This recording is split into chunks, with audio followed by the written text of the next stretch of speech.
ভারত পাকিস্তান যুদ্ধে কঠিন পরিস্থিতির মুখে এখন দুই দেশের ক্রিকেট। বৃহস্পতিবার ধর্মশালায় পাকিস্তান আক্রমণ চালাতে পারে এই ভয়ে দিল্লি ও পাঞ্জাবের আইপিএল ম্যাচ বাতিল করা হয়েছে। পিএসএলেও ম্যাচ আয়োজনে হুমকির মুখে পড়েছে। পাকিস্তান থেকে ফিরিয়ে আনা হচ্ছে বাংলাদেশের দুই ক্রিকেটার নাহিদ রানা ও রিশাদ হোসেনকে। ভারতে চলছে ইন্ডিয়ান প্রিমিয়ার লিগ টি-20 ফরম্যাটে এটি সেরা ক্রিকেট আসর। অন্যদিকে পাকিস্তানে চলছে পিএসএল, এখানে খেলছে বাংলাদেশের দুই ক্রিকেটার।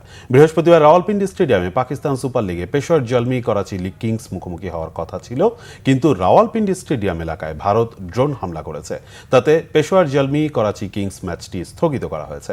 পেশোয়ার জলমি দলের হয়ে এই ম্যাচে খেলার কথা ছিল বাংলাদেশের ফাস্ট বোলার নাহিদ রানার, কিন্তু ম্যাচ স্থগিত হওয়ায় রানার পিএসএল অভিষেক পিছিয়ে যাচ্ছে। যুদ্ধের কারণে আইপিএলে ম্যাচ আয়োজন নিয়েও সমস্যা হচ্ছে।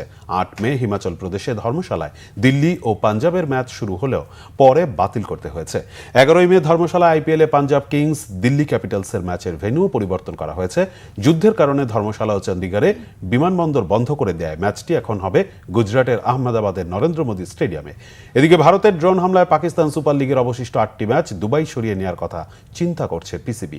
বিদেশি ক্রিকেটাররা জীবনের নিরাপত্তায় টুর্নামেন্ট দুবাই সরিয়ে নিতে চাপ দিচ্ছে পিসিবিকে। শুধু ক্রিকেট ভেন্যুই আক্রান্ত হচ্ছে না, যুদ্ধের কারণে ভারতে আইপিএলের দলগুলোর বিমান যাতায়াতেও সমস্যা পড়েছে।